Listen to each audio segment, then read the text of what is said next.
Doctor Shyam गोलव फिर से एक बार आपका इस ट्रेनिंग सेशन में स्वागत करता हूं।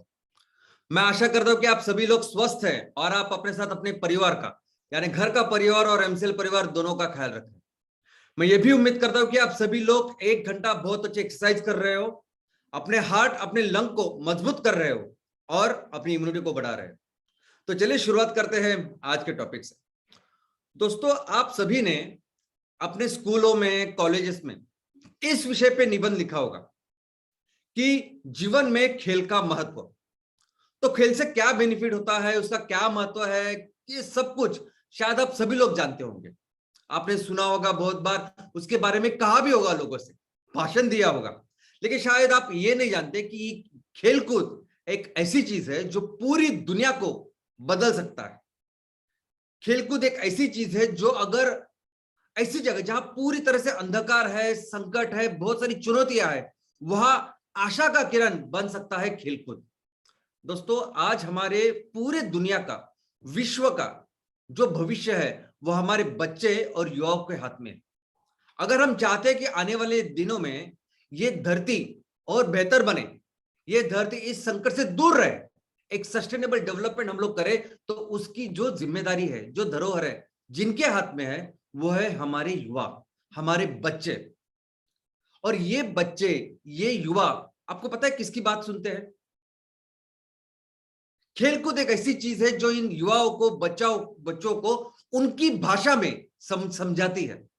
ये बच्चे, ये युवा शायद अपने माँ बाप की ना सुने, शायद अपने बुजुर्गों की ना सुने, शायद अपने टीचर्स की ना सुने, लेकिन खेलकूद एक ऐसी चीज है जो इनको, हमारे बच्चों को, युवा को, वो जो भाषा समझते हैं उन भाषा में समझाती है।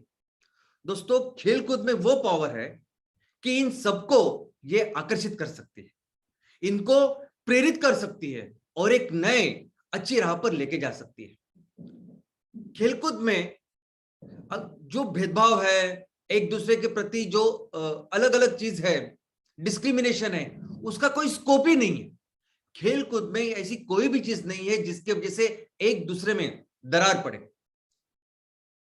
इनफैक्ट खेलकूद पूरी दुनिया को एक करने का एक ऐसा जरिया है, एक ऐसा इफेक्टिव वे है। दूसरी कोई भी चीज दुनिया को इकट्ठा नहीं कर सकती, एक नहीं कर सकती, वो कर सकता है खेलकूद।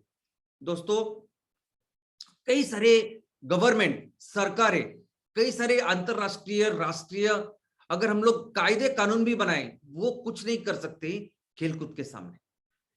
खेलकूद लोगों को एक साथ जोड़ने में, संघ बनाने में, संगठन बनाने में जितना बड़ा, इनफैक्ट समाज को एक करने के लिए जितना काम कर सकती है, कोई भी चीज, कितने भी सख्त गवर्नमेंट रहे, कितने भी सख्त कानून है, वो नहीं कर सकते। मैं आपको एक एग्जांपल देता हूं कि देखिए, हमारा देश भारत और पाकिस्तान, मैं कहता हूं कि एक मां के दो बच्चे, ओके। लेकिन अंग्रेजों ने अपना काम किया, 400 450 साल हमारे ऊपर, पूरी हमें हमारे ऊपर आई मीन गुलामी में रखे, पूरे दुनिया का कंट्रोल रख करके, फिर से जाते वक्त भी उन्होंने हमारे देश के टुकड़े किए और वो निकल गए। और 400 450 साल भी उन्होंने वैसे ही किया। और ये भारत पाकिस्तान जो देश, आई मीन तैयारी हुए एक दूसरे के द्वेष, इस भावना के ऊपर, तो देश हेट, इसके ऊपर ही इतने दिन हमने देखा, हमारे युद्ध भी हुए एक दूसरे के साथ। लेकिन ऐसे और दो देश है कि जो सेम उनकी शुरुआत हुई दूसरे विश्व युद्ध के बाद, ऐसा एक ही देश के दो टुकड़े होकर दो राष्ट्र बन गए, जिनका नाम था उत्तर कोरिया और दक्षिण कोरिया। अभी ये दो देश भी इस तरह से, इस हेट के ऊपर, एक दूसरे की दुश्मनी के ऊपर इतने दिन से पल रहे हैं कि अभी तो कुछ दिन पहले ऐसी परिस्थिति थी कि अभी इन दोनों में युद्ध होगा क्या, और अगर युद्ध होगा तो अनुयुद्ध ही होगा, इस तरह से लोगों का था। लेकिन ऐसे सिचुएशन में, ऐसे माहौल में खेलकूद क्या कर सकती है, इसके लिए मैं आपके साथ ये वीडियो शेयर करना चाहता हूं। Rocket Man is on a suicide mission for himself.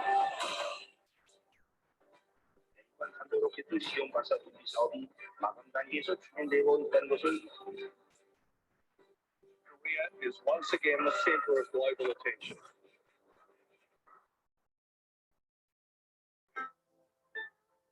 It is a tough situation to have our team be used for political reasons. 처음에는 좀 잘 맞지 않았는데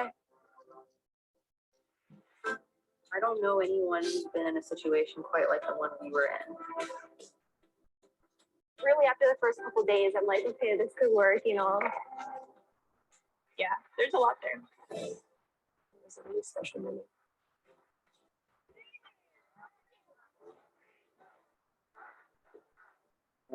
걔인데 여기서 느낀 것은 정말 한민족이고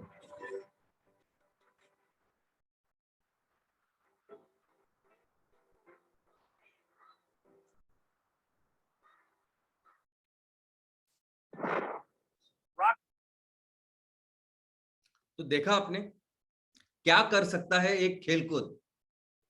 ये इस खेलकूद ने ये दो देश जो एक दूसरे के दुश्मन बन चुके थे उनको फिर से अपने दे स्टार्ट फील्ड उनको ये लगा कि हम दोनों भाई भाई बहन और भाई भाई है और हम एक देश जैसे रहने चाहिए।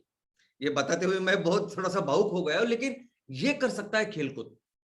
और अगर एक राष्ट्र निर्माण की भी अगर हम बात करें तो हमारे राष्ट्र में सबसे इंपॉर्टेंट रिसोर्स है हमारे युवा। जैसे पूरी दुनिया की बात कर रहे हैं कि पूरे दुनिया का भविष्य इन युवाओं में है, बच्चों में है, वैसे अगर हम अपने देश के लिए सोचते हैं कि हमें फिर से हमारे देश को एक सबसे महान राष्ट्र बनाना है जिसकी काबिलियत हम लोग रखते हैं, तो एक सबसे इंपॉर्टेंट रिसोर्स है जिसके ऊपर हमारा ध्यान उसे उसका ख्याल हमें रखना पड़ेगा, उसको बेहतर बनाना पड़ेगा। और वो रिसोर्स है ह्यूमन कैपिटल, वो रिसोर्स है हमारे बच्चे, ये हमारे युवा। और इनको अगर अच्छा करना है, इनको अच्छी तरह से विकास करना है, डेवलप करना है, तो उसमें खेलकूद जैसी कोई चीज नहीं हो सकती है। सबसे पहले तो ये खेलकूद हमारी जो फिजिकल शारीरिक क्षमता को बढ़ाता है, शारीरिक विकास पूरी तरह से करता है, लेकिन उसके बाद जो बौद्धिक विकास होना चाहिए ये भी कराता है। एक बार आपको खेलकूद की आदत लग गई तो आप ऐसा समझे कि पूरी जिंदगी भर आप अपनी तबीयत का ख्याल रखोगे। लेकिन बौद्धिक यानी अगर कोई जानकारी आपको मिलती है तो उस जानकारी के ऊपर काम करना, उस जानकारी के बारे में सोचना, उस जानकारी के बारे में इमेजिन करना, उस जानकारी को याद रखना, उस जानकारी से सबक सीखना और क्वेश्चन पूछना, सवाल पूछना और फाइनली अपना एक निर्णय बनना, यह निर्णय क्षमता, यह निर्णय लेने की जो चीज है वो खेलकूद सिखाती है। इसके अलावा अगर किसी भी सेक्टर में हमें अच्छा काम करना है तो बहुत इंपॉर्टेंट होती है लैंग्वेज, भाषा, भाषण, सब कुछ। और ये भाषा और ऑफ कोर्स भाषा कैसी यूटिलाइज करनी चाहिए, स्पीच, ये दोनों अच्छी तरह से सिखाती है खेलकूद। इसके अलावा सोशल, सामाजिक विकास होना चाहिए। जब भी हमारे ये बच्चे युवा समाज में जाए तो एक दूसरे के साथ कैसा बर्ताव करना चाहिए, कैसे एक दूसरे के साथ मैत्रीपूर्ण संबंध रखने चाहिए, ये सभी चीज सिखाती है खेलकूद। इसके अलावा इमोशंस, दोस्तों इन बच्चों में, इन युवाओं में इमोशंस बहुत ही स्ट्रांग होते हैं, इनमें बहुत ज्यादा एनर्जी होती है। इनफैक्ट ये एनर्जी, ये इमोशंस अगर हम सही दिशा में लेके जाए तो पूरे राष्ट्र को हम लोग बदल के रख सकते हैं। लेकिन यही इमोशंस को, यही चीज को कुछ लोग गलत तरीके से भी यूटिलाइज करते हैं, जो हमने देखा कि कैसे आतंकवादी कैसे ऐसे युवाओं को, कैसे उनके एनर्जी को गलत जगह पे चैनलाइज करते हैं। लेकिन इस एनर्जी को, इस इमोशन को अच्छी तरह से इनका विकास करना और अच्छी तरह से उनको चैनलाइज करना, ये काम करती है खेलकूद। दोस्तों सही गलत नैतिक विकास भी होना चाहिए ना, कि अगर कोई भी हमें कुछ भी बोले लेकिन क्या सही है क्या गलत है ये बच्चों को समझना चाहिए, और ये भी सिखाती है खेलकूद। जेंडर, दोस्तों दुनिया में वो राष्ट्र कि जहां स्त्री और पुरुष एक समान है वो बहुत ज्यादा डेवलप करते हैं। अगर मैं अपने देश की बात करूं तो केरला को देखिए, केरला में प्रति व्यक्ति जो इनकम है वो बहुत कम है, लेकिन केरला की बाकी क्षेत्रों में सभी जो इंडेक्सेस है या सभी क्षेत्रों में जो विकास है वो यूरोप जैसा विकास है। इसका सिर्फ और सिर्फ एक कारण है कि वहां स्त्री और पुरुष समानता है। और अगर आप अरब देशों में देखोगे तो वहां बहुत ज्यादा इनकम है प्रति व्यक्ति, लेकिन वहां उतना विकास नहीं जितना हमारे केरला में है। दोस्तों ये चीज जो जेंडर डेवलपमेंट, जेंडर इक्वालिटी यानी स्त्री पुरुष समानता, सबका अपना रोल है, रिस्पॉन्सिबिलिटी, अपना अपना महत्व है, ये सिखाते हैं खेलकूद। इसके अलावा हमारे देश को, अगर हमें देश को भी आगे लेके जाना है, देश की डेवलपमेंट करनी है तो उसके लिए भी ये जो रिसोर्स है उसको डेवलप करना जरूरी है। हम हमेशा समझते हैं कि एजुकेशन सबसे इंपॉर्टेंट है, और ऑफ कोर्स इंपॉर्टेंट है।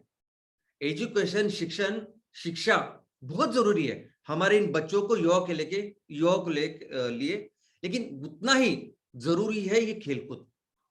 हम हमेशा माँ बाप क्या सोचते हैं कि यार खेलकूद में इतना टाइम जाता है, इतना वक्त जाता है, उससे अच्छा वो पढ़ाई करे। लेकिन क्या आपने देखा कि सिर्फ पढ़ाई करके, बहुत ज्यादा पढ़ाई करके वो जो व्यक्ति है वो कितना कंट्रीब्यूट करता है सोसाइटी के लिए, देश के लिए। लेकिन ऐसा व्यक्ति की जो पूरी तरह से उसका पर्सनैलिटी डेवलपमेंट हो चुकी है, उसकी पूरी तरह से सर्वांगीण अगर डेवलपमेंट हुई है तो बेहतर अपने समाज के लिए, देश के लिए काम कर सकता है। और आपको पूरी तरह से जो विकास है वो कराता है खेलकूद। खेलकूद आपको एक व्यक्ति करके डेवलप करता है। आप शिक्षा, ज्ञान जो कुछ है वो आप पढ़ाई करके ऑफकोर्स करते हैं, लेकिन खेलकूद पूरी तरह से, जैसा मैंने बताया आपको कि सामाजिक हो, भावनिक हो, बौद्धिक हो, शारीरिक हो, सभी तरह से अगर कोई डेवलप करता है, कोई विकास करता है तो वो है खेलकूद। दोस्तों, खेलकूद हमारे इन बच्चों की, युवाओं की पर्सनैलिटी बनाता है। एक बार आप एक अच्छे इंसान बन गए तो ये अच्छे इंसान फिर अपने राष्ट्र को भी एक अच्छा बना सकते हैं। और ये काम करता है खेलकूद, क्योंकि आने वाले दिनों में हमारे राष्ट्र को महान करने का काम सिर्फ और सिर्फ ये बच्चे और युवा करने वाले, और इनको पूरी तरह से अगर उनका विकास करना है तो इसमें बहुत बहुत बहुत ही ज्यादा, इनफैक्ट मैं बोलता हूं कि जितना शिक्षा का रोल जरूरी है उतना ही रोल कर सकता है खेलकूद। ये खेलकूद बच्चों को, युवा को जो मानवीय मूल तत्व है वो सिखाते हैं कि पूरी जो हमारा देश है, हमारी सरकार है, जहां हम लोग रहते हैं, उस समाज, उसमें प्रॉपर कुछ रूल से चलते हैं। उस रूल रेगुलेशन वो सब हमें देखने चाहिए, उसके तहत हमें काम करना चाहिए, ये सिखाती है खेलकूद। खेलकूद बताते हैं कि हमें कैसे टीम वर्क है कि काम करना चाहिए, और हमेशा फेयर, हमेशा जो एथिकल चीज है, जो सही चीज है, उससे काम करना चाहिए, ये सिखाती है खेलकूद। दोस्तों, खेलकूद सिर्फ एक खेलने का जरिया नहीं, लेकिन पूरी तरह से आपको डेवलप करता है खेलकूद। साहस का निर्माण, इंटीग्रिटी, विश्वास, ऑनेस्टी, एक दूसरे के प्रति आदर, और हमेशा अच्छे के लिए काम करना। आप सफल हो, असफल हो, उसमें हमेशा कंट्रोल रहना, एथिकली काम करना, परफॉर्मेंस, लीडरशिप, टीम वर्क, ये सभी चीज सिखाता है खेलकूद। तो दोस्तों, ये खेलकूद सिर्फ युवा और बच्चों के लिए नहीं, लेकिन अगर आप किसी भी उम्र के हो तो सभी के लिए, हेल्थ के लिए भी बहुत जरूरी है। स्पोर्ट, खेलकूद सबसे बड़ा स्ट्रेस बस्टर है।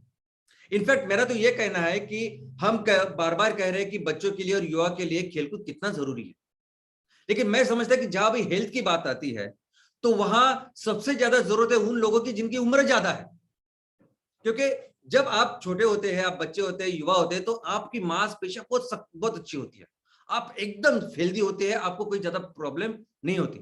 जैसे जैसे उम्र बढ़ती जाती है तब जिम्मेदारी बढ़ती है, हमें स्ट्रेस, ये टेंशन, ये चिंता, तनाव हमारा बढ़ता है, और फिर इससे कैसे छुटकारा पाए, और इसके लिए फिर हम लोग कुछ गलत चीजें करते हैं। इसके अलावा इससे वो गलत चीज करने से बेहतर है कि अगर एक खेलकूद करे तो खेलकूद जैसा स्ट्रेस बस्टर कोई है ही नहीं। दोस्तों, खेलकूद एक बहुत अच्छे मेडिसिन यानी दवाई जैसे काम कर सकता है। अगर आपकी कोई भी उम्र में हो, लेकिन जब उम्र आपकी ज्यादा होती है तो उसमें heart, cardiovascular, blood pressure, diabetes, कैसे कई सारी बीमारियां हैं जो जिस बीमारी से दूर रखता है खेलकूद। और इतना ही नहीं, सिर्फ शारीरिक नहीं, मानसिक। अभी हम लोग बार बार देख रहे हैं कि हमारे समाज में ये जो भी चीजें आज हो रही है, जैसे भी हम लोग बीमार हो रहे हैं, बाकी समाज में जैसे जैसे ओल्डर लोग बीमार होते हैं तो उन्हें मानसिक स्वास्थ्य के ज्यादा प्रॉब्लम होते हैं, और एक मानसिक स्वास्थ्य को सही करने की बहुत अच्छे तरीका है खेलकूद। इनफैक्ट मैं समझता हूं कि समाज निर्मित के लिए, अच्छे राष्ट्र निर्मित के लिए, जैसे हम लोग बार बार बच्चों का और युवाओं का नाम ले रहे हैं, उनके हाथों में जैसे धरोहर है, वो हमारा भविष्य है, वैसे ही अगर हम लोग ये बुजुर्गों की बात करें तो बुजुर्ग भी एक राष्ट्रीय संपत्ति है। दोस्तों, बुजुर्ग वो लोग होते हैं कि जिन्होंने पूरी जिंदगी भर एक किसी विषय में पूरी जिंदगी अपनी की होती है, उनका ऑक्यूपेशन होता है, जो अनेक किताबें पढ़ के अगर आपको जो नॉलेज नहीं मिलेगा, वो एक अच्छे इंसान, एक अच्छे व्यक्ति के साथ मिलके समय बिताने के बाद आपको मिलता है। जो जो एक्सपीरियंस, जो जानकारी शायद आपको बहुत ज्यादा टाइम, ज्यादा वक्त देने के बाद, इन्वेस्ट करने के बाद मिलेगा, वो इमीडिएटली बताते हैं। तो हमें इस राष्ट्र निर्माण के लिए हमारे जो बुजुर्ग है उनका भी ख्याल रखना है, और इनका अगर ख्याल रखना है तो सबसे अगर चीज कोई है अच्छी तो वो है खेलकूद। क्योंकि खेलकूद आपको इस उम्र में भी आपके फिजिकल, आपके मेंटल यानी शारीरिक और मानसिक स्वास्थ्य को अच्छा रखता है। आपने वो मुन्ना भाई एमबीबीएस नाम की एक मूवी देखी होगी, उस मूवी में मुन्ना भाई एमबीबीएस और फर्स्ट वाली मूवी, तो उसमें एक छोटी सी स्टोरी है कि एक सर्जन है और उसके पिताजी है, और उनकी एक ओल्ड एज की वजह से उनको एडमिट किया गया है हॉस्पिटल में, और बाकी सब बोलते हैं कि अभी ये ज्यादा दिन नहीं रह सकते। लेकिन सिर्फ खेलकूद यानी कैरम ऐसी चीज होती है कि जिसके से फिर से जिंदगी जीने की उनकी उम्मीद जगती है। और एक सिर्फ कहानी नहीं है, एक पिक्चर का सिर्फ एक शॉट नहीं है, ये एक्चुअली हकीकत है। खेलकूद इतना इंपॉर्टेंट काम कर सकती है ओल्ड एज में भी। लेकिन ये खेलकूद हमारे पूरे सोसाइटी के लिए, समाज के लिए बहुत जरूरी है। दोस्तों अभी देखो ये ना, आज 50 दिन हो गए कि रशिया ने यूक्रेन के ऊपर वो जो युद्ध है वो चालू है, और न जाने कितनी सारी बर्बादी इस युद्ध की वजह से हुई है। हमारे यहाँ, हमारे पूरे समाज में, हमारे देशों में, इस पूरे दुनिया में भी बहुत सारे लोग ऐसे हैं ना कि जो निजी स्वार्थ के लिए इस समाज में दो चीजों को आपस में लड़ने पे मजबूर करते हैं, सोसाइटी को डिवाइड करते हैं। और ऐसे समय पे, ऐसे बिगेस्ट चैलेंज में अगर कोई इस पूरे समाज को, दुनिया को एक कर सकती है तो वो है खेलकूद। दोस्तों खेलकूद अगर ओलंपिक की बात करें तो सबसे इंपॉर्टेंट रोल अगर ओलंपिक का कुछ रहेगा तो ये वही है कि पूरी दुनिया के सभी राष्ट्र एक आते हैं और इस जरिए वो एक होने की कोशिश करते हैं। अभी मैं आपको सिंपल एग्जांपल देता हूं ना कि हमारे देश में अगर भारत किसी के साथ क्रिकेट खेल रहा हो या कोई भी दूसरा खेल रहा हो, तो पूरा राष्ट्र, पूरा देश एक टीम करके उनको सपोर्ट करता है। हम सब एक हो जाते हैं, हम एक दूसरे के साथ वगैरह वो पूरी जो चीजें पूरी भूल जाते हैं, और हम लोग एक देश होते, एक संघ होके काम करते हैं। और वैसे ही खेलकूद हर चीज के लिए, यानी आईपीएल में भी हमने देखा कि सिर्फ अपने देश की नहीं, आईपीएल में, यानी आईपीएल के जस्ट पहले कोई इंडिया, न्यूजीलैंड, इंडिया, ऑस्ट्रेलिया ऐसे सब टूर होता है, और हम देखते हैं कि कैसे एक दूसरे के साथ वो लड़ते हैं। लेकिन वही सब लोग फिर आपस में मिलजुल के फिर आईपीएल में खेलते हैं। यहां तक के झारखंड के हमारे धोनी साहब चेन्नई के इतने बड़े सुपरस्टार बनते हैं, चेन्नई के टीम के कैप्टन बनते हैं, और उनके फैंस इस तरह के चेन्नई में है। तो खेलकूद एक ऐसी चीज है जो लोगों को एक करती है, और खेलकूद इज अबाउट पार्टिसिपेशन। देखो खेलकूद ऐसी चीज है ना कि आप सिर्फ देखते नहीं, आप उसका एक हिस्सा बनते हैं, और एक बार आप हिस्सा बन गए ना तो आप उसमें एक हो जाते हो। उसमें कोई फर्क नहीं पड़ता आप कौन हो, क्या बैकग्राउंड है, कुछ नहीं फर्क। एक बार आप खेल में आ गए तो आप उस खेल के एक मेंबर बन गए। और दोस्तों ये जो चीज है ना इंक्लूजन की, इतनी जरूरी है कि आप पूरे ये एक बार ये खेलकूद को हमने अच्छी तरह से डेवलप किया तो इस राष्ट्र को निर्माण करने के लिए मैं एक नागरिक हूं इस पूरे देश का, ये जो भावना है ये तैयार करती है खेलकूद। जब आप खेलकूद करने के लिए जाते हैं वो, तो आपको सिर्फ एक समझ में आता है कि एक ही भावना आपके दिमाग में रहती है कि अभी ये खेल चल रहा है, ये पूरी मेरी टीम है और मैं उसका एक सदस्य हूं और मुझे मैक्सिमम कंट्रीब्यूट करना है। और वैसे सेम जो भावना अगर उसमें आप डेवलप होते रहे तो आपको बाद में फिर वो आपकी आदत बन जाती है कि यस, वो भावना आपकी स्ट्रांग बन जाती है, पूरा बिलीव बन जाता है कि ये पूरा जो राष्ट्र है, ये समाज है, उसमें एक नागरिक है और मुझे मेरा बेहतर से बेहतर मुझे कंट्रीब्यूट करना है। और ये आपको समझाती है खेलकूद। दोस्तों खेलकूद एक अच्छी सेहत का कल्चर तैयार करती है। आपने देखा ऐसे गांव कि गांव जो खेलकूद के लिए मशहूर है, वहां देखोगे तो हर गांव, हर घर में कोई ना कोई खेलकूद में अच्छा होता है। अभी नॉर्थ में, पंजाब हरियाणा में ऐसे कई गांव है, साउथ में ऐसे गांव है, और हर राज्य में ऐसे कुछ गांव है कि जो खेलकूद के लिए बहुत मशहूर है। और वहां अगर आप देखोगे तो ऑलमोस्ट एक कल्चर ही है, सब लोग खेलकूद को बहुत ज्यादा महत्व देते हैं और इसके वजह से बाकी जो गलत चीज है उससे वो दूर भी रहते हैं। दोस्तों, खेलकूद जो समाज में जो सोशल डिफरेंस है वो पूरी तरह से मिटा सकता है। यहां तक के ये कम्युनिटी को, अगर कम्युनिटी के रिलेशंस हमें दृढ़ करने हैं, अच्छे करने हैं, तो खेलकूद जैसा कोई भी काम नहीं है। और यही नहीं कि खेल जब तक आप खेलते हो तब तक ही आपको ऐसा लगता है, लेकिन ये जो भावना है ये बाहर निकाल के एक जिंदगी का हिस्सा बन जाती है। तो ये जब सोशलाइजेशन, जब आप जिंदगी में आगे बढ़ते हो, समाज का एक भाग बनते हो, तो वहां भी इस तरह का, इस खेलकूद की जो भावना है वही बरकरार रहती है। दोस्तों, ये खेलकूद अंतरराष्ट्रीय रिलेशंस के लिए भी बहुत जरूरी है। देखो, हमें ये पूरे जो देश है, इन देश की एक संगठन है जिसे हम लोग कहते हैं संयुक्त राष्ट्र संगठन, जिन्हें हम लोग कहते हैं यूनाइटेड नेशंस। यूनाइटेड नेशंस तो कहती है कि एक खेलकूद यानी मानव अधिकार है, एक खेलकूद इतना जरूरी है। यूनाइटेड नेशंस कहते हैं कि अगर दो देशों को एक करना है, दो देशों के बीच में संबंध अच्छे करने हैं, तो खेलकूद जैसा कोई भी लो कॉस्ट, सबसे इफेक्टिव और मानवीय ऐसा कोई भी दूसरा तरीका ही नहीं। तो अगर, मुझे लगता है कि अगर रशिया और यूक्रेन के बीच में खेलकूद बहुत अच्छी तरह से होते तो शायद ये काम ही नहीं होता। तो दोस्तों, ये जो चीज है ये इतनी इफेक्टिव है। खेलकूद क्या करती है कि लोगों को इंस्पायर करती है, लोगों को एक तो आकर्षित करती है, उस भाषा में बात करते हैं जो हमारे बच्चे, युवा सभी लोग समझते हैं, और उनको एक अच्छी डायरेक्शन में लेके जाती है। और ऑफ कोर्स इकोनॉमी, हम लोग सब बिजनेस कर रहे हैं, तो इसमें खेलकूद एज अ बिजनेस का क्या एस्पेक्ट है वो भी देखना जरूरी है। हमने देखा कि पिछले 2 सालों में कोविड की वजह से खेलकूद के ऊपर काफी असर पड़ा।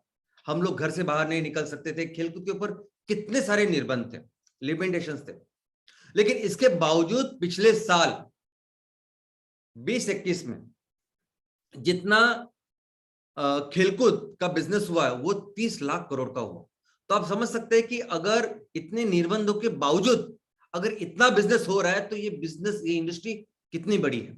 दोस्तों, कई सारी कंपनियां सिर्फ खेलकूद में काम कर रही है, उस सेक्टर में सिर्फ काम करती है, और उसको वहां काम करके दुनिया की बड़ी बड़ी कंपनियां $multi billion कंपनी बन चुकी है।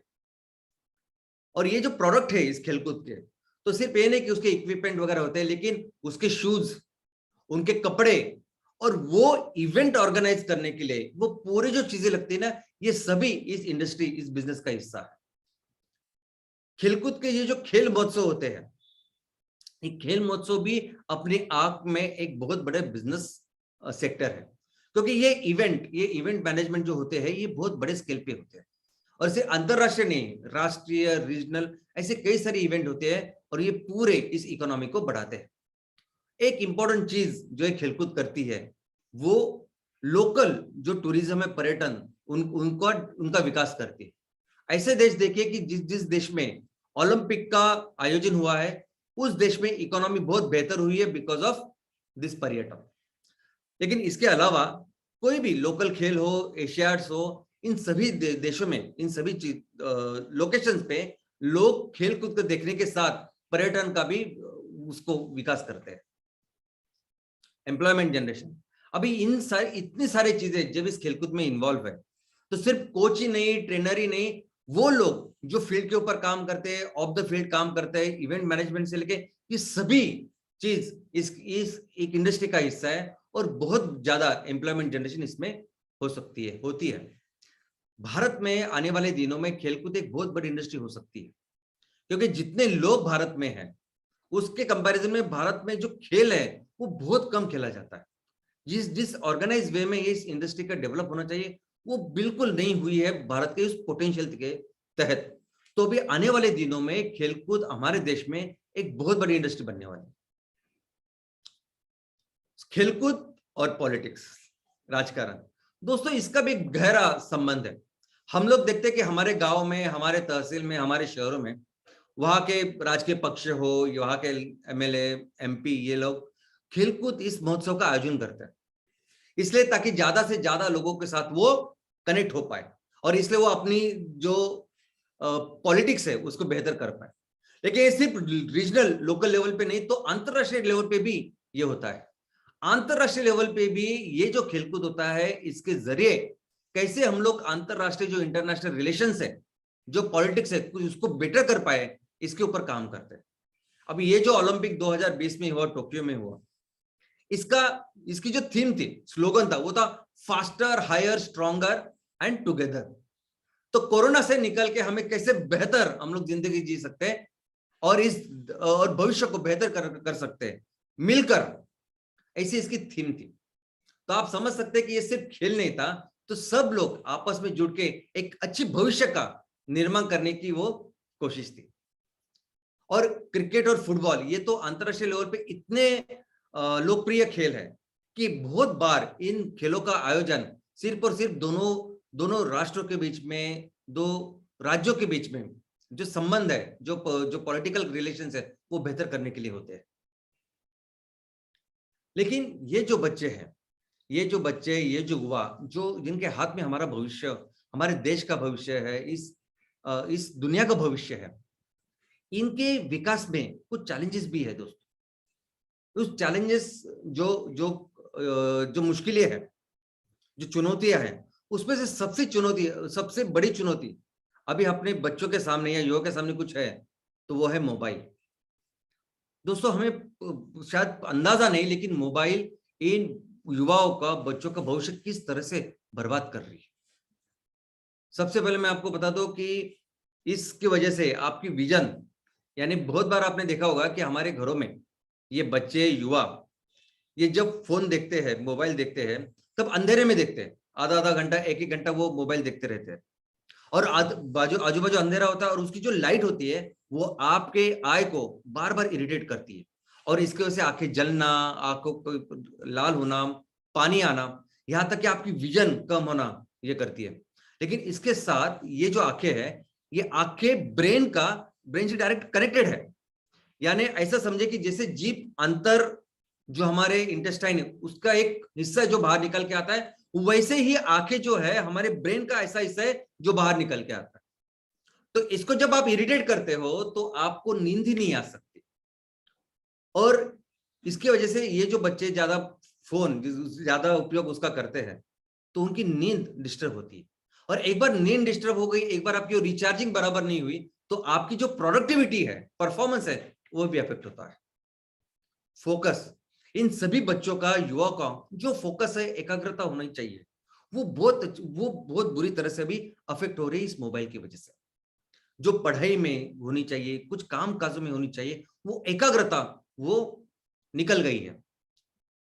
और ये क्या करते हैं कि जब बार बार जब ये आप चलचित्र देखते हो, मूवीज देखते हो, वो छोटे छोटे वीडियोस देखते हो, वो इतने ज्यादा अफेक्ट करते हैं आपके ब्रेन के ऊपर कि आपको हेडेक होता है। आप ज्यादा बार अगर मोबाइल देखोगे तो आपको सरदर्द होगा, सरदर्द नहीं, उससे ज्यादा शायद अगर वैसे ही कंटिन्यू करोगे तो माइग्रेन होता है।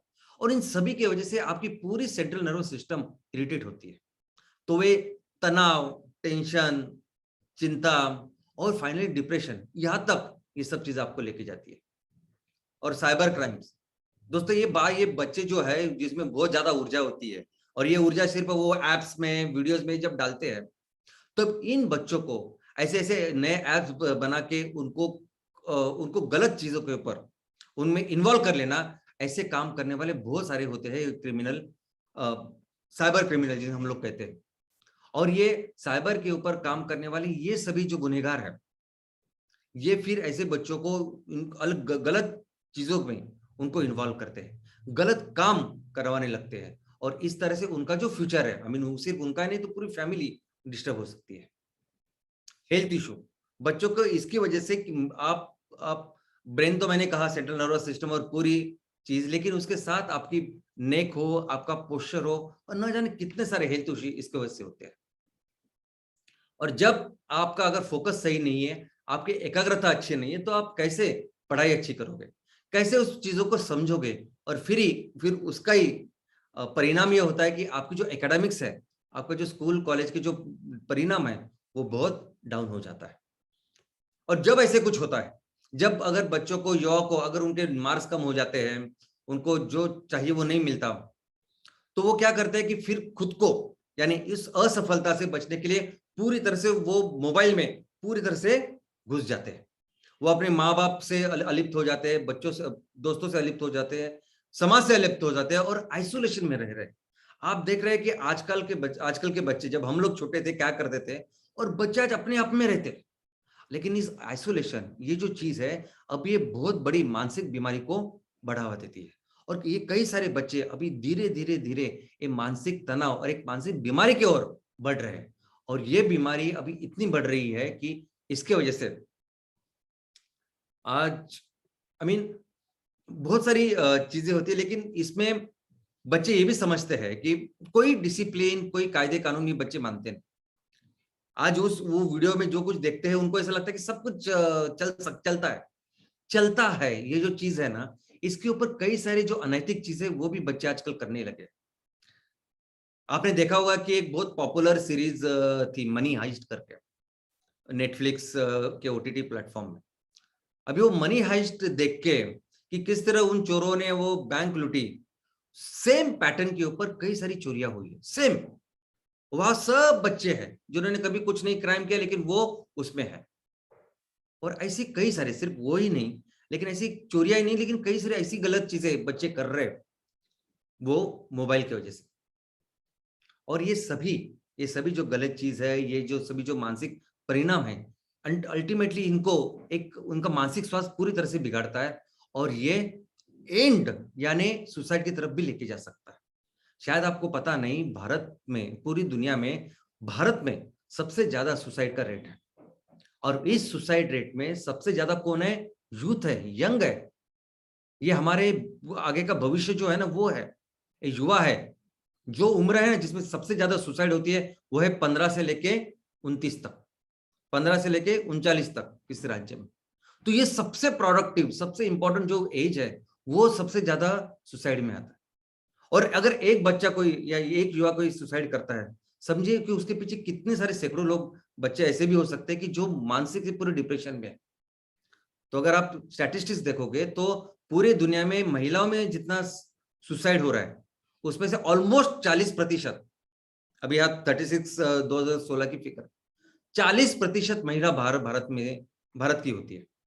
पूरे दुनिया में जितने लोग, जितने आदमी सुसाइड करते हैं, उसमें से ऑलमोस्ट 25%, 25% जो पुरुष है, जो युवा है, वो भारत के।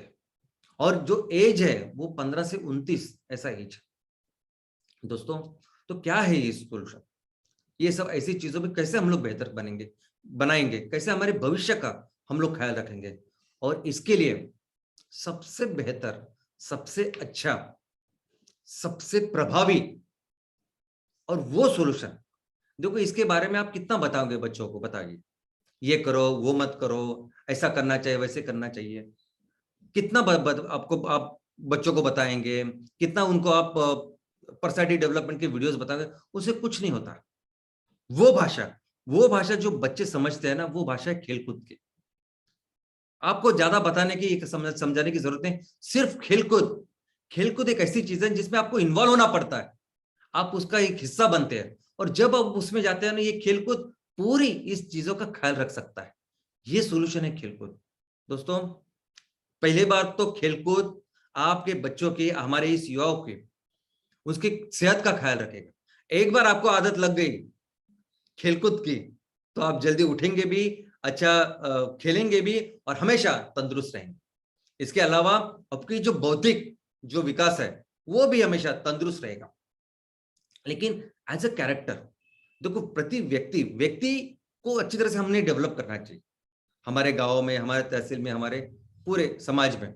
तो उसमें बहुत अच्छा काम करता है ये खेलकूद। अभी देखिए ना, हम सभी लोग एमसीएल फैमिली में आज हमारा एक विजन है, मिशन है, और इस मिशन को लेकर हम लोग चल रहे हैं।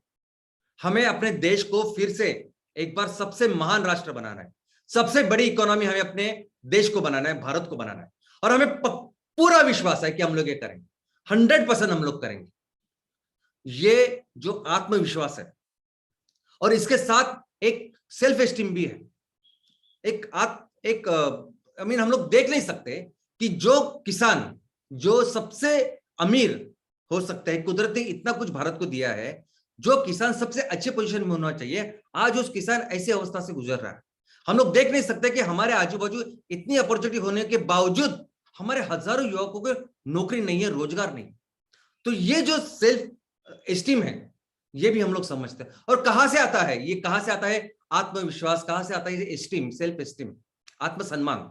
सेल्फ एस्टीम यानी आत्मसम्मान कहां से आता है? इस सम्मान और ये कॉन्फिडेंस ये आता है खेलकूद से। दोस्तों ये इससे फर्क नहीं पड़ता कि आप फिजिकली कितने कैपेबल है वो अचीव करने के लिए। ये फर्क नहीं पड़ता कि आपको बौद्धिक क्षमता है कि नहीं, वो आप कर पाओगे कि नहीं, आर्थिक क्षमता है कि नहीं, आपके पास पैसे है कि नहीं वो करने के लिए। सबसे इंपॉर्टेंट, सबसे जरूरी क्या होता है कि आप में वो आत्मविश्वास है कि नहीं, आप में वो आत्मसम्मान है कि नहीं। कि आप देख नहीं सकते, जिस गांव में, जिस तहसील में मैं रह रहा हूं, एक बार ये जिस बिहार, यूपी की बात हम लोग कर रहे हैं, उड़ीसा की बात कर रहे हैं, सबसे डेवलप थे ये सभी राज्य। देख नहीं सकते हम लोग, ओके, ऐसे हाथ पे हाथ रहकर नहीं देख सकते। ये सब चीजें सिखाती है, आती कहां से? खेलकूद से। खेलकूद ऐसी चीज है जो आपके इस आत्मविश्वास को, आत्मसम्मान को बढ़ाता है। और सब कोई भी चीज अगर आपको लाइफ में कुछ भी करना है तो इसकी शुरुआत ही इन चीजों से, इन गुणों से होती है। और जो गुण देते हैं खेलकूद, इमोशंस, जैसा मैंने कहा कि बहुत स्ट्रॉन्ग इमोशंस होते हैं हमारे। ये युवा जो होते हैं उनके स्ट्रॉन्ग इमोशंस, स्ट्रॉन्ग वो एक एनर्जी होती है, बहुत स्ट्रॉन्ग एनर्जी होती है, जिसका ही गलत फायदा कुछ संगठन लेते हैं फिर। लेकिन इसी इमोशंस को, इसी एनर्जी को, इन्हीं भावनाओं को अगर हम लोग अच्छी तरह से लेके जाए तो पूरे राष्ट्र को बदल कर रख सकती है ये खेलकूद, ये इमोशंस। डिसिप्लिन, देखो शिक्षा तो जरूरी है लेकिन उसके साथ जरूरी है अनुशासन। आप अनुशासन के सिवा जिंदगी में नहीं कुछ कर पाओगे। जो हम लोग टाइम पे उठते हैं या जो कुछ चीज हम लोग करते हैं, डिसिप्लिन, डिसिप्लिन बहुत बहुत बहुत ही जरूरी है। और ये डिसिप्लिन आप कितना भी बच्चे जो बच्चों को ऊपर चिल्लाओ वो नहीं, लेकिन खेलकूद उनको सिखाती है डिसिप्लिन। सोशल स्किल, कैसे समाज में रहना, कैसे एक दूसरे के साथ बर्ताव करना, कैसे उनके साथ अच्छे मैत्रीपूर्ण संबंध का निर्माण करना, ये सब कुछ सिखाती है खेलकूद। पेशेंस, दोस्तों आजकल ये मोबाइल के ऊपर ये जो युवा है उनको लगता है कि आज मैंने कुछ किया तो मुझे बस कल उसका फल मिलना चाहिए। आज मैंने बीज डाला तो कल मुझे आम मिलने चाहिए उस पेड़ के। ऐसा नहीं होता। धैर्य की जरूरत होती है, धीरज की जरूरत होती है। अगर आप सही काम कर रहे हो, सही इरादे से कर रहे हो, पूरी लगन के साथ, मेहनत के साथ कर रहे हो तो 100% मिलता है। वो दुनिया में ऐसी कोई चीज नहीं मिलती, लेकिन उसके लिए जो सब्र होना जरूरी है, जो पेशेंस होना जरूरी है, वो सिखाती है खेलकूद। और परसिवरेंस, यानी मैं तब तक शांत नहीं बैठूंगा, मैं तब तक अपनी मेहनत जारी रखूंगा, मैं तब तक काम करता रहूंगा जब तक मैं अपने इस लक्ष्य को हासिल नहीं कर पाऊं। ये जो चीज है ना, ये सिखाती है खेलकूद कि अगर आपने जिंदगी में कुछ ठान लिया तो बस आपको उसको अचीव करना है, जिद्दी हूं मैं, ये सिखाता है खेलकूद। दोस्तों खेलकूद ये बताता है कि असफलता भी एक पूरे जो सफर है उसमें उसका एक इनबिल्ट पार्ट है। असफलता एक चुनौती है, स्वीकार करो और कैसे उसको बेहतर करते हो उसके ऊपर काम करो और जो अपना लक्ष्य है उसको हासिल करो। मैं आपको एक सवाल पूछता हूं। सवाल यह है कि कौन सा वो क्रिकेटर है भारत का, अंतरराष्ट्रीय क्रिकेटर है, जो बैट्समैन है और सबसे ज्यादा जीरो पे आउट हुआ है? बताइए आप, क्या कारण, क्या नाम है उसका जो सबसे ज्यादा जीरो पे आउट हुआ है? हमारा इंडियन क्रिकेटर। मैं बताऊं आंसर? उसका जवाब है सचिन तेंदुलकर। तो वो सचिन तेंदुलकर जिसके नाम पे इतने सारे रिकॉर्ड्स है, वही सचिन तेंदुलकर सबसे ज्यादा जीरो के ऊपर आउट हुआ है। तो क्या होता है फिर? तो जीरो के ऊपर आउट होने के बाद वो पूरा डिप्रेशन में चला गया क्या? नहीं। जो लोग खेलकूद में होते हैं वो समझते हैं कि असफलता ये सब चीजें वो आती है, कंपलसरी आती है, लेकिन हमें अपना काम करना है। तो ये इंपॉर्टेंट चीज जो लाइफ की है वो सिखाती है खेलकूद। टीम वर्क, दोस्तों टीम वर्क सिखाती है खेलकूद। अभी हम लोग जो काम कर रहे हैं, अभी ग्राम पंचायत लेवल पे, तहसील लेवल पे आप लोग जो काम कर रहे हैं, हर जगह पे आपकी टीम है। कोई अकेला तो कोई कर ही नहीं सकता, ओके। तो हम अभी एमपीओ की भी बात करें तो एमपीओ की शुरुआत करने के लिए 10 सदस्य लगते हैं, 10 सदस्य, उसके बाद ही एमपीओ की शुरुआत होती है। तो हर जगह पे अपनी एक टीम है, अपने लोग हैं। आप सिर्फ एक काम कीजिए, आप सिर्फ हफ्ते में एक दिन, कोई भी एक दिन जो आपको सुटेबल हो, एक दिन 1 घंटा, 1 से 2 घंटा आप सिर्फ कोई भी एक खेल खेलिए, सब इकट्ठा आइए और बिजनेस वगैरह बाजू में रखिए, सिर्फ एक खेल खेलिए कोई भी, हफ्ते में एक दिन 1 घंटा। और फिर आपको समझिएगा कि जब आप कोई खेल खेलोगे और जिस तरह से आप एक दूसरे के साथ घुल मिल जाओगे, फिर उससे कितनी प्रोडक्टिविटी आपकी बिजनेस में बढ़ेगी। दोस्तों, जब खेलकूद में आप रहते हो तो आप रिस्पेक्ट देते हो, आदर देना समझते हो, जानते हो कोई मेरे बुजुर्ग है, मेरे से बड़े हैं, सब नॉलेज में बड़े हैं, तो उनकी सुननी चाहिए। ये डिसिप्लिन, ये अनुशासन सिखाता है खेलकूद। खेलकूद आप में से लीडरशिप जो स्किल्स है उसको डेवलप करता है। खेलकूद आपको लंबी लॉन्ग लाइफ, आपकी जो आदतें हैं वो सही करता है, और आदतें ही आपका जीवन बनाती है। आदतें इतनी जरूरी होती है लाइफ में कि अगर आपकी सही आदत हो तो आपकी जिंदगी में आप बहुत कुछ बन सकते हैं, और ये सब कुछ कराती है खेलकूद। और अगर मैं हेल्थ की बात करूं तो ये तो वो एक पर्सनैलिटी। हेल्थ की बात करूं तो अगर आप खेलकूद में अच्छे हो तो आप मोटे नहीं कभी होंगे, ये मैं आपको बोलता हूं। खेलकूद में अच्छे हो तो आपका हार्ट हमेशा बहुत तंदुरुस्त अच्छा रहेगा, और हार्ट के साथ पूरी जो वस्कुलर सिस्टम है, ये पूरी जो रक्तवाहिनी, ये जो पूरा सिस्टम है, ये भी हमेशा जबरदस्त सेहतमंद रहेगा। यानी आप अगर समझते हो कि बच्चे के सही ग्रोथ के लिए अगर उसका विकास करना है, बच्चे से लेके युवा तक या उसका आगे भी, तो जैसे टॉनिक की जरूरत है, शिक्षा की जरूरत है, खेलकूद भी उतना जरूरी है हेल्दी ग्रोथ के लिए। दोस्तों, खेलकूद लंग्स स्ट्रेंथन करता है। देखो, ऑक्सीजन की जरूरत जैसे इन पेड़ों को है, पूरे दुनिया को है, वैसे हमारे बदन की हर पेशी को ऑक्सीजन की जरूरत है। और ये हमारे जो फेफड़े होते हैं ना, लंग, ये फेफड़े से लेके हार्ट से लेके ये सभी रक्तीय वाहिनी का सिर्फ एक काम होता है कि वो ऑक्सीजन पर्याप्त मात्रा में हर पेशी को पहुंचाना। ये जो हार्ट बीट सब कुछ होता है ना, सब कुछ इसीलिए होता है कि ऑक्सीजन पर्याप्त मात्रा में पेशी में मिलना चाहिए, और वो सही रहा तो बहुत सारी चीज आप आसानी से कर सकते हो, आपकी इम्यूनिटी सही होते हैं, सब कुछ सही होता है। और ये फेफड़े को अच्छा रखने का काम करता है खेलकूद। खेलकूद की वजह से आपकी ब्लड शुगर हमेशा अच्छी रहेगी। खेलकूद की वजह से आपका ब्लड प्रेशर जो है, सॉरी, वो बढ़ेगा नहीं, वो कंट्रोल में रहेगा। और आप में, हम सब में एक सुप्त एक पोटेंशियल है। जैसा मैं बोलता हूँ कि जैसे ब्रेन का हम लोग सिर्फ 3% ही इस्तेमाल करते हैं, 97% तो इस्तेमाल ही नहीं करते। लेकिन फिजिकल लेवल पे भी ऐसी ही बात है, फिजिकल लेवल पे भी हमें पता ही नहीं कि हमारे बदन में कितना पोटेंशियल है। वो पोटेंशियल बाहर निकलने का काम करता है खेलकूद, बहुत ज्यादा एनर्जी भरता है खेलकूद। दोस्तों, खेलकूद आपको कोऑर्डिनेशन, बैलेंसिंग, ये सब कुछ समझाता है। और यहां तक कि अगर आपके हर पेशी को पर्याप्त ऑक्सीजन मिला तो ये खेलकूद आपका कैंसर से भी आपको प्रिवेंट करती है।